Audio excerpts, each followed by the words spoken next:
The Buffalo Bills win a close one, taking down the Jets 20-12. You are now listening to the Watering Buffalo podcast with your hosts, Justin Goddard and Andrew Chang.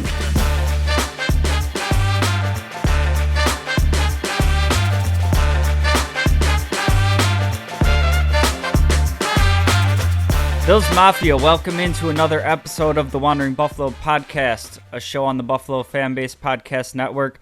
My name is Justin. I will be your host tonight. This episode is brought to you by 26 Shirts. We've been talking about 26 Shirts for a while now. If you haven't done so already, check them out. Perfect time to check out 26 Shirts if you haven't yet. Get some last-minute Christmas gifts, some awesome Bills t-shirts, and you have the benefit of knowing that you're helping a good cause. 26 Shirts doing a ton of work in the community. So really you get some awesome gear and support some awesome causes at the same time. Episode is also brought to you by BetStamp. Gambling is legal in New York now. So if you're trying to make some money, you're looking at betting some sports, go ahead and check out BetStamp. They're going to let you price shop all your lines. If you're going to be betting anyways, might as well shop it around a little bit and get the best bang for your buck. Best return on your investment. So check out BetStamp. Tonight we're going to be unpacking the Bills' victory today, beating the Jets in Buffalo by a score of 20-12. And start by saying that this was not a sexy game at least for how we're used to this team winning.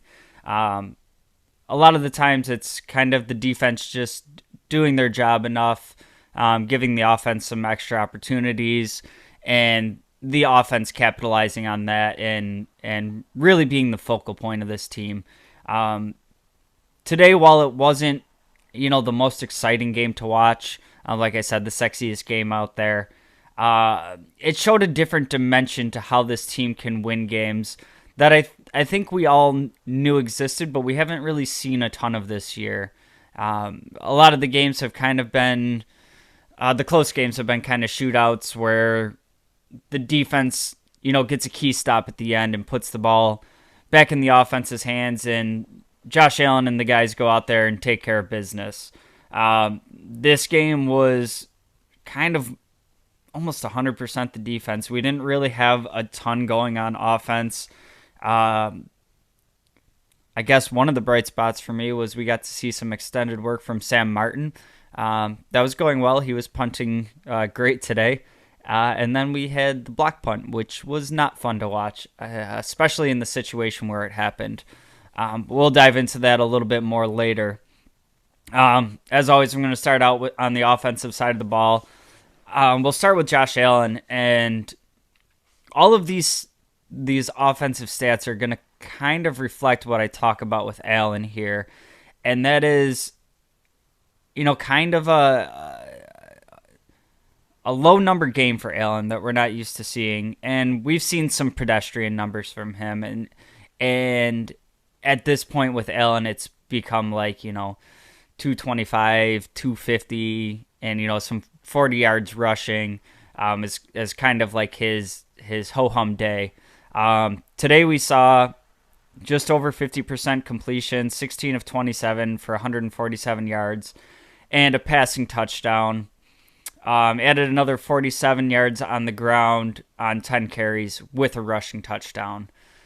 So even in a day where Josh Allen wasn't lighting anybody up, still a huge contributions to what we were able to do on offense.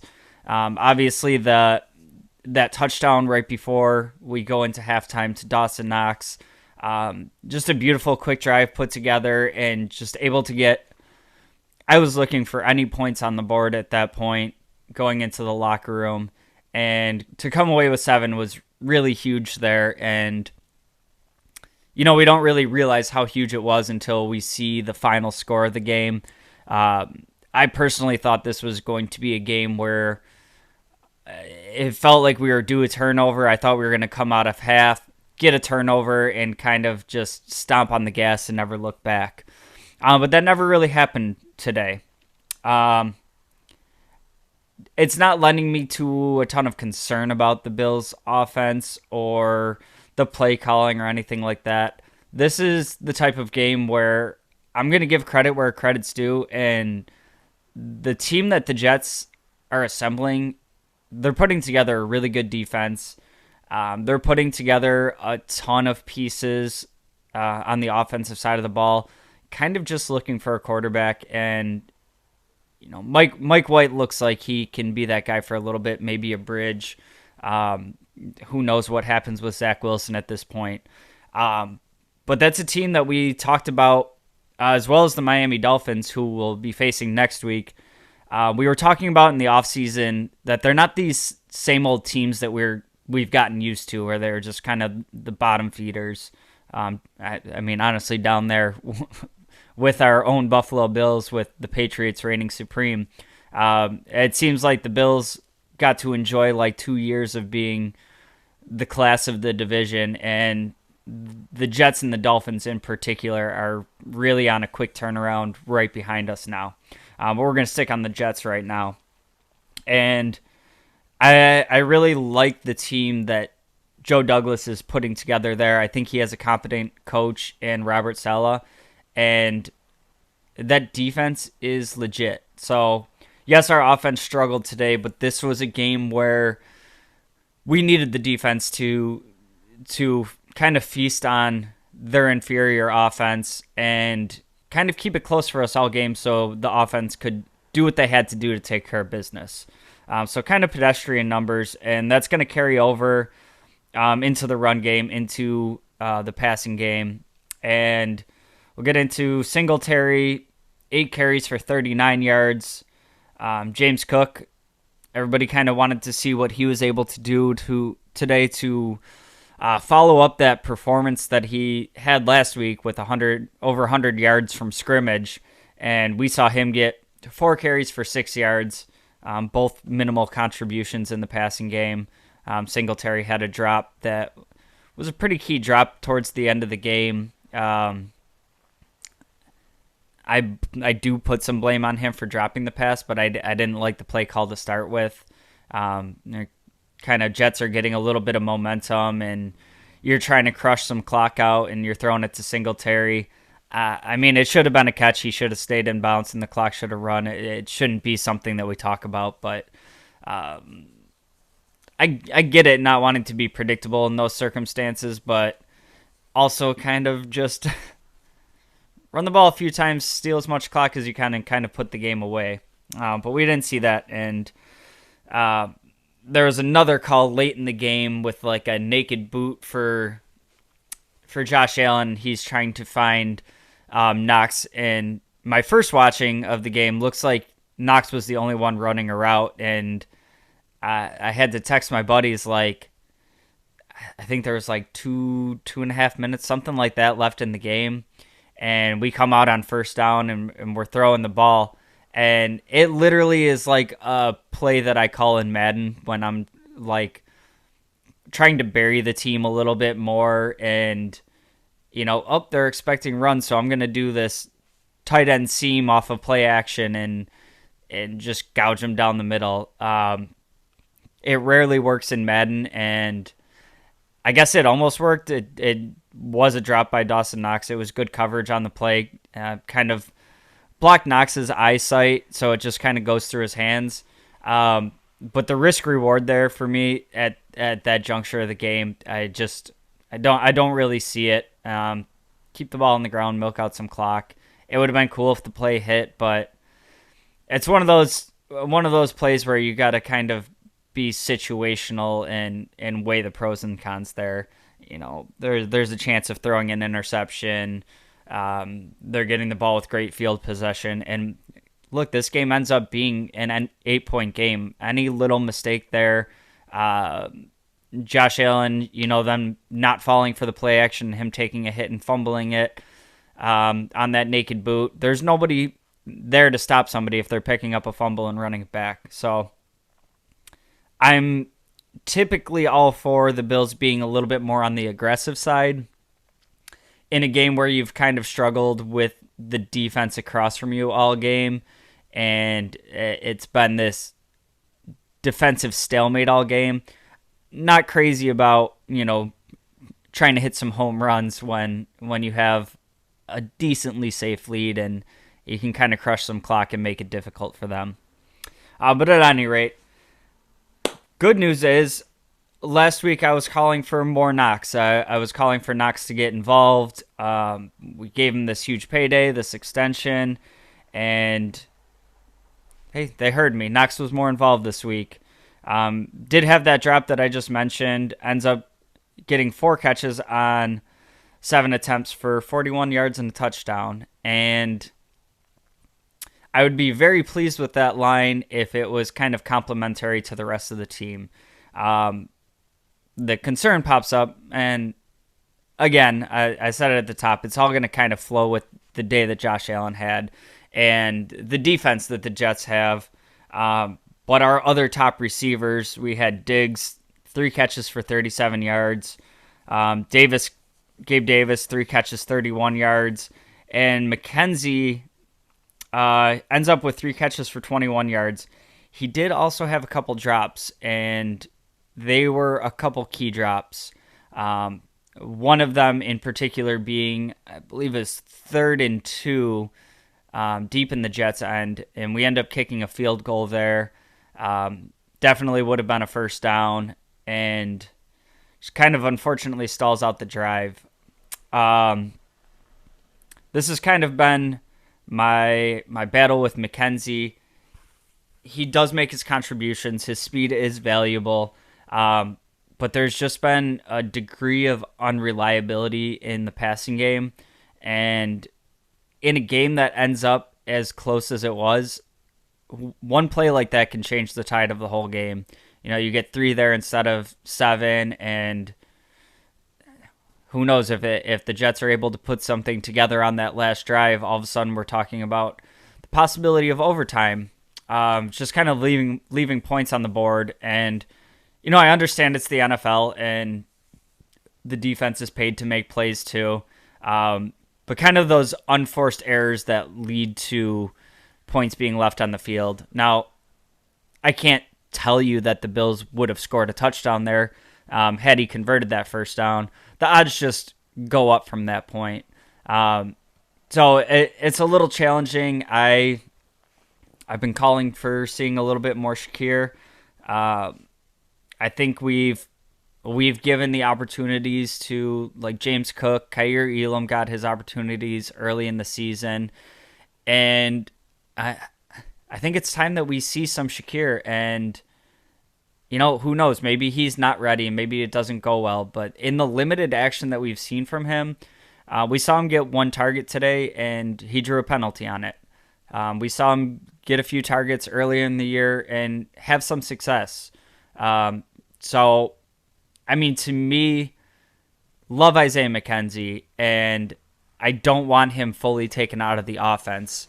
I just kind of would like to see a little bit of a little more of a 50-50 split, and then be able to get McKenzie involved in some of, like, the jet sweep stuff, some of the, speed motions to stretch the field horizontally that we saw a lot previously. It seems like the more he is a regular contributor on offense, more of a standard receiver, the less we see of that. And we did see, a couple carries from him today. But even just the motion, I would run McKenzie on motion over and over again in games and just kind of make the opposing defense look at that, and then have Shakir be my more traditional slot receiver. That's just me. We'll see what happens going forward. Offensive line. I thought Deion Dawkins kind of struggled in his first game back. Now, he was listed as questionable, kind of on the fence about playing today. We know that Quessenberry was a little bit banged up coming out of last game. He was dressed and ready to play today. I'm going to chalk some of this up to Deion Dawkins wanting to get back in there and, still wasn't playing 100%. But he definitely struggled today. A few flags thrown on him. I think there was at least 2 holding calls.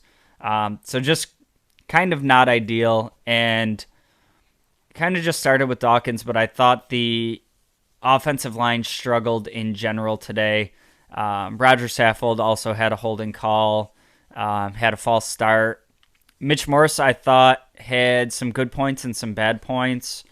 I think Quinnen Williams going out kind of early in the game was quite the blessing for our offensive line, because he is an absolute problem in the middle there. And like I said, seems like we were kind of struggling overall with their defensive line.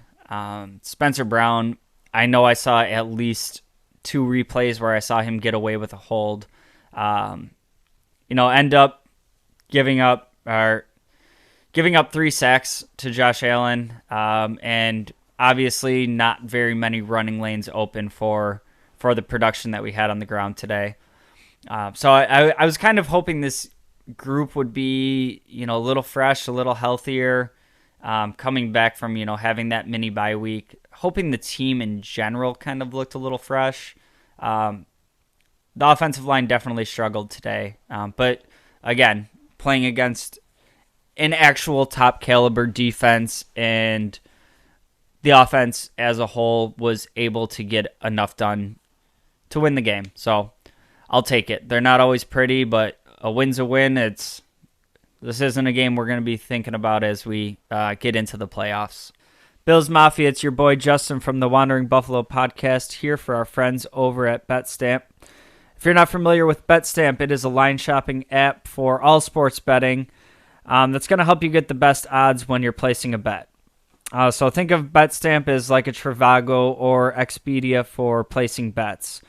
So it's going to search across all the major betting platforms and make sure you're getting the best odds.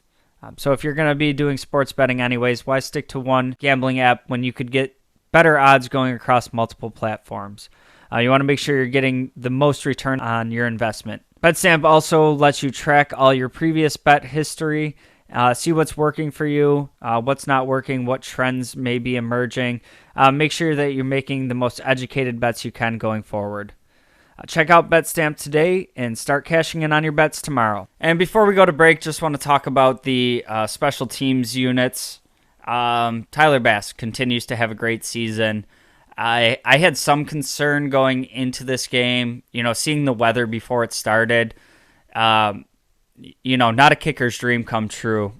And knowing the defense that the Jets have, I kind of expected this to be a pretty close game, and, the kicking game maybe having a big impact on the game.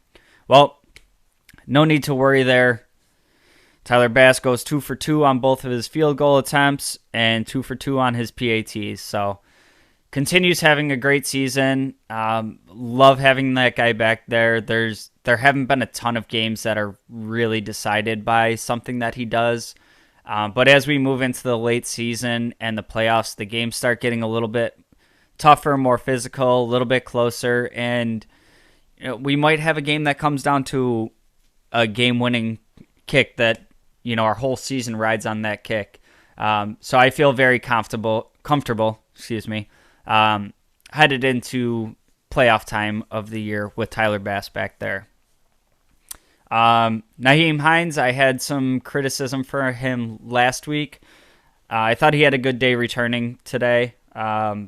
Looked pretty strong. Makes smart decisions with the ball, and, did have a couple of returns today that really kind of switched the field position for us.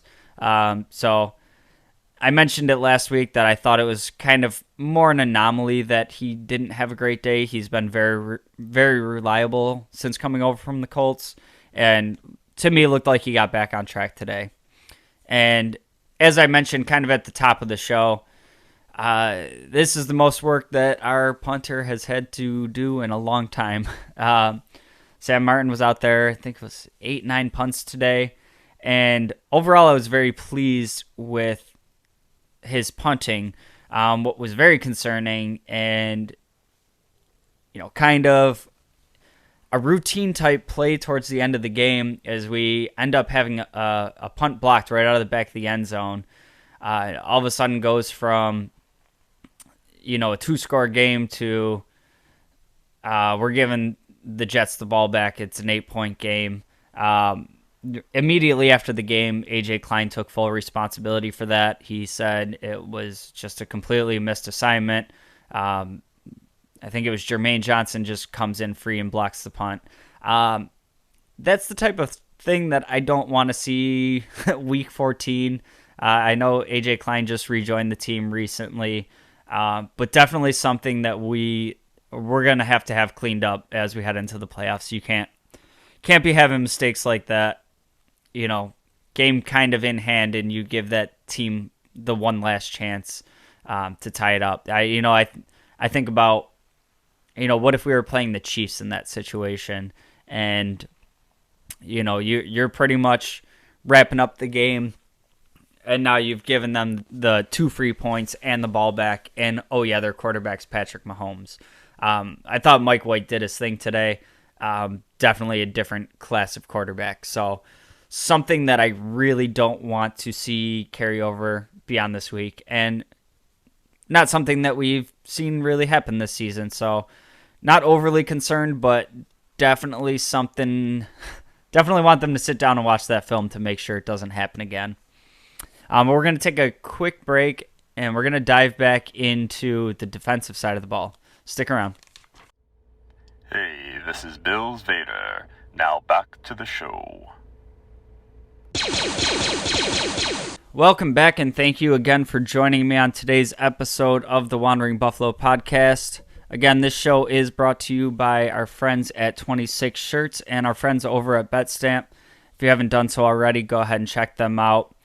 We're going to dive back into this episode, and for me, we're going to talk about the stars of this game that led the Bills to victory. Obviously, the offensive side of the ball wasn't super potent today.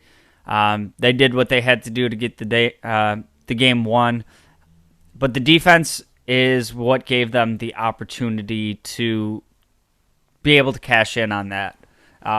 In particular for me today, it was the defensive line, and what's the story in Buffalo this whole week? We go from Von Miller's out. We all saw that on Thanksgiving. We immediately thought, that looks like an ACL. Worst case scenario. We all mentally prepared ourselves for that news, and then it starts coming out. Von Miller on his podcast saying I'm going to be back by the Jets. Maybe not the Jets, but worst case scenario, Dolphins. I'm going to be back. And then just kind of some reports coming out confirming that, it looks like a meniscus tear.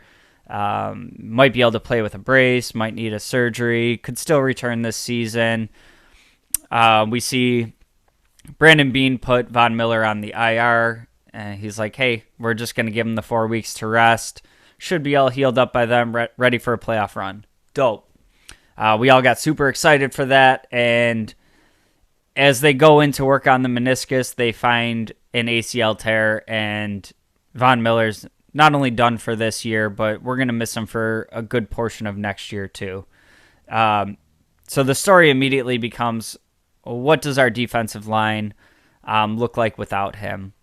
Obviously, this is a team that made it to playoffs last year, was 13 seconds away from the AFC Championship, 1 game away from the Super Bowl, and that was without Von Miller, right? So we brought Von Miller in to be that missing piece, kind of that game changer when you really needed it, fourth quarter game on the line. All that being said, yes, we're going to miss Von Miller down the stretch here. But in the first game, without him here, great performances from the defensive line. Greg Rousseau in particular, shout him out. He had 2 sacks. He had a couple batted passes. He's sound in run defense. He was getting after Mike White, Joe Flacco, whoever was in there. Groot had a great game, and it really looks like he's starting to blossom. We've seen it happen throughout this season, and the name that comes up the most, and who do we need to step up with Von Miller out? Most people are going to tell you it's Greg Rousseau, and I thought he did exactly that today. My guy Shaq Lawson, gave him all the praise I could last week just for how fundamental he is as a football player, how he's always in the right spot. He jumps in and adds a sack today. We saw an AJ Epinesa sack today. Ed Oliver up the middle, just causing problems. Had a couple hits on Mike White. Daquan Jones doing his thing in the middle. Recovered a fumble, key fumble. These are all the things that we're talking about, giving the offense those extra opportunities when they were struggling. Now, we did give up some chunks on the ground. Zonovan Knight has 17 carries, 71 yards, and a touchdown. And that doesn't look, like they really shut him down on paper, right? We're looking at a guy who had over 100 scrimmage yards last week. A team in the Jets that last time we played them just, 4 or 5 weeks ago, had almost 200 yards on the ground. So that the turnaround from then to now, night and day. And some of the players that we were missing in that game, obviously, Trey White's in the fold. I believe Milano missed that game, maybe Edmonds. I know Poyer was out. As we're still dealing with a ton of injuries on defense, we are getting some of our guys back, and it's a hell of a lot better of a defense when we have Jordan Poyer in there instead of Jaquan Johnson. When we have Matt Milano in there instead of Terrell Bernard, and I think this team has amassed a good amount of depth, and it's a team that can play through kind of an injury or two. It's when you have backups playing at, 7 of your 11 positions, whatever the number was. Hard to overcome a ton. So overall, I thought it was a good day for the defensive line, especially, considering the circumstances, playing without Von Miller. I thought we had a lot of players step up, in particular Groot, but Shaq Lawson, Epinesa also contributing. And Ed Oliver, I think, is going to be a key piece down the stretch here for the pressure that he's able to generate up the middle to kind of make up for the little bit of the difference in lack of talent from the edge. The linebackers, I thought, both had a pretty good game. Milano, I should rephrase that. I think Edmonds had a pretty good game. Milano really shined today. And sometimes, Edmonds has a good game and it just completely gets overshadowed by Milano. I think that's kind of the case today. Edmonds did have some, missed opportunities, and we've seen better games from him, but I've certainly seen worse. Milano was all over the place again today, though. Logs nine tackles. He had a tackle for a loss. He had a fumble recovery.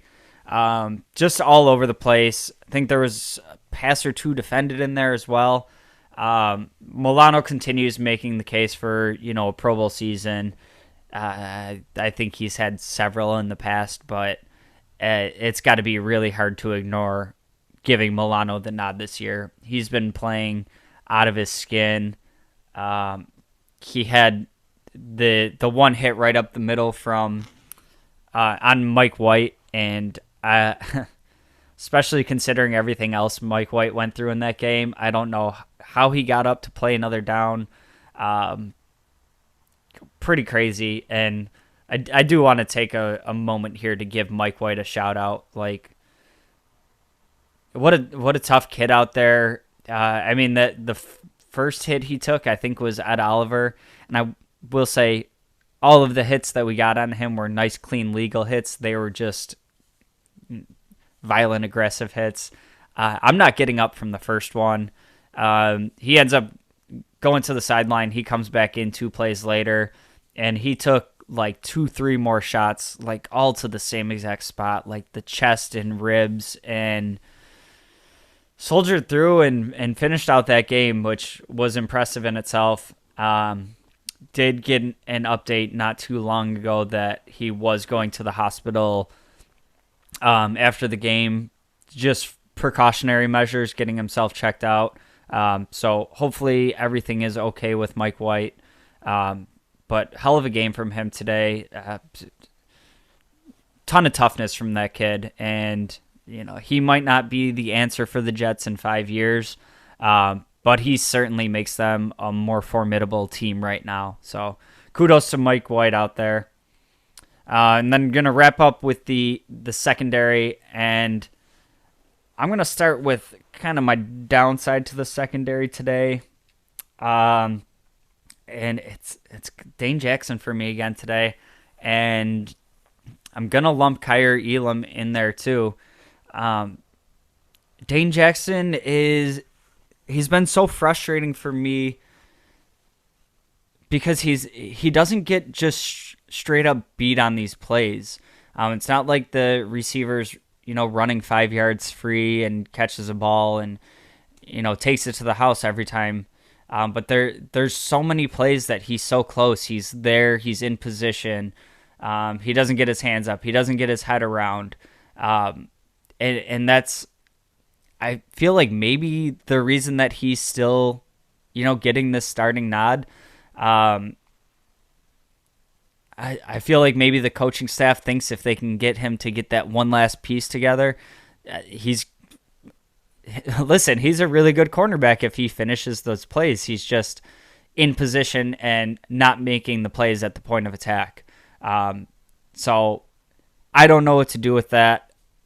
I would really love to see it all kind of come together and see what he can look like as a player out there. Because like I said, he's so often in position and just doesn't finish out the play. And I have to lump Kyer Elam in here too, because he's the first round pick. He's, that guy. We were so excited to see him starting opposite Trey White once we got Trey back. And I mentioned it in the top of the show. We've seen James Cook getting his opportunities. We've seen a little bit for Shakir. We're not really even seeing Kyer Elam get his opportunities, and I need to know what's going on here because he did get his opportunities early in the year, and I thought he was playing pretty well.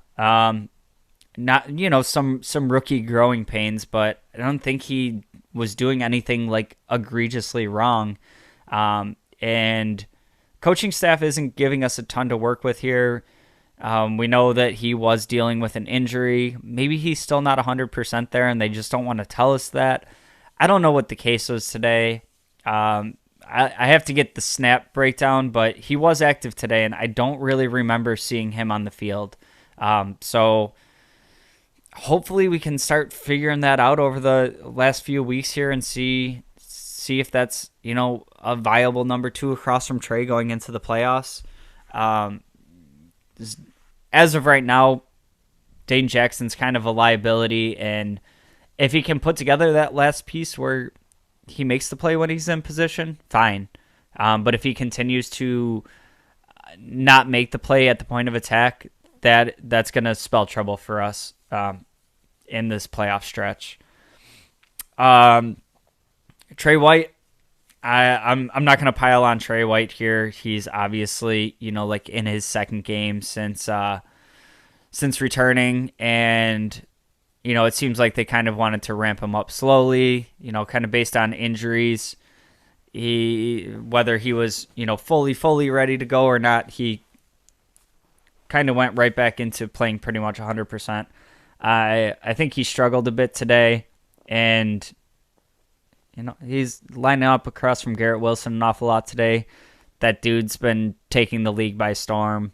What I do like about Trey, and this is something that I've always liked about Trey, typically he's on the receiver like glue, and he's making the plays, or he's in zone and he reads the quarterback and falls off his man, goes and makes a pick. Didn't see like that type of play today. But what he always does so well is he keeps the play in front of him. So even if he's allowing a catch, the play's in front of him. He's like forcing the ball back inside. He's forcing the receiver out of bounds, but giving his team an opportunity to rally around the ball and make the tackle. So I thought he had a little bit of a tough day out there. I think these days are to an extent to be expected as he's, getting back into form, coming off the ACL. Hopefully we get to, pre-Thanksgiving of last year Trey sooner rather than later, because that's an absolute game changer for the defense. And then my good on the secondary side of it, Taron Johnson, I thought had a good day. Ton of tackles from the secondary, which I guess kind of probably plays into the success the Jets had on the ground. A little bit to do with the Jets' passing scheme. Mike White's getting the ball out of his hands fast. So a lot of kind of rally and tackle on shorter stuff. Taron Johnson had 8 tackles today, a tackle for loss. Jordan Poyer, 7 tackles today, and also had a tackle for a loss. And Damar Hamlin had a good day today and a forced fumble. I've been talking about Hamlin for quite a few weeks now. Not quite Micah Hyde. Not many people are. But I think that as far as, we talked about overcoming having depth in there earlier, I think Damar Hamlin has been, exactly what you hope for in a situation where you have to go to one of your backup players. I do think there's some drop-off from Micah Hyde. I think about 90% of safeties you'd slot in there in the league would be a drop-off from Hyde. But I think he's been playing well in his own right. There's some times that we see him, take a weird angle and miss a tackle that way or whatever.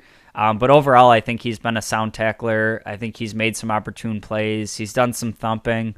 Pretty much everything I could ask for in a safety that's not named Micah Hyde or Jordan Poyer. So hats off to Hamlin. Another good week for him. And that's going to do it on the defensive side of the ball. The Wandering Buffalo player of the game, I had to give the tip of the cap here to one Greg Rousseau. Again, everything I mentioned before. I just think he played so well today. He's been really coming along this season, and it seemed like he really understood that there's some more on his plate today, and going down the stretch without Von Miller in there. Ken Dorsey, tablet player of the game. Sorry to do it, but that one's got to be Dane Jackson again. And for all the reasons that I mentioned before, I just really need to see that, last like 20% of the play finished off every time. And, I don't want to lump on Dane Jackson too much. He did have some moments today. He had, some key pass breakups. He had some nice run support tackles. It's not like he's, this complete weak link out there. But I think for me, what makes it the most frustrating is that he's keeps himself in the right position and just leaves so many plays unfinished. Looking forward, another big division game coming up against the Dolphins. The Dolphins have to head into chilly Orchard Park for that game. Hopefully, there's some cold weather, not, too much wind and stuff, so we can still pass the ball, but a little bit of retribution for the sun and sweltering heat that we had to deal with down in Miami. But obviously an important game. Miami has been kind of right there with the Buffalo Bills for the top of the AFC this year. And they already have one win on us. So we knew going into this stretch of games, we had 3 consecutive division games. We took care of business in the last 2 after starting out 0-2. So hopefully we can take it to the Dolphins next week and really improve upon that record as we head towards the home stretch of the NFL season. But that's going to do it for today's episode. Thank you again for joining me. If you've made it this far, go ahead and like, share, subscribe, leave us a comment, tell a friend about the podcast. It really helps us out. And thank you again for tuning in. We'll see you next week. and hopefully it's going to be celebrating a win against Miami. Go Bills!